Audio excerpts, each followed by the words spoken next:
धान किणा प्रक्रिया पाई जिला जोगाण विभाग सह एग्रीमेंट करुनथुबा मिलर को कड़ा चेतावनी देले राजस्व मंत्री सुरेश पुजारी। आज दिनिकिया नवरंगपुर गस्तरे स्थानीय मिशन शक्ति सम्मेलन कक्ष में राजस्व विभाग और धान किणा प्रक्रियार समीक्षा बैठक अनुष्ठित करी एभली चेतावनी देछन्ति मंत्री। से कहछन्ति जो मिलर माने एग्रीमेंट करिवे नाही तांको विरोध में दृढ़ कार्यानुष्ठान नियाजिबो।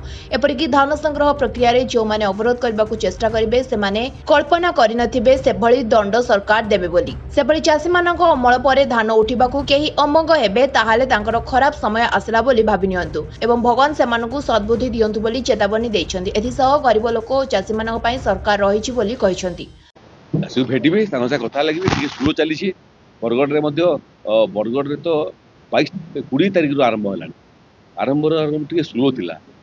नुआ धान संग्रह नीति 800 टंका सब्सिडी इनपुट सब्सिडी एसु बाबद टिके चाषी देखुथिले कोन चलछि। एबे बरगड संबलपुर पिकअप कलानी। एठी भी चाषी माने जो माने अछन मिलर्स पर जदि एग्रीमेंट न करी भाई मिलर्स विरुद्ध कार्यानुष्ठान लेबो।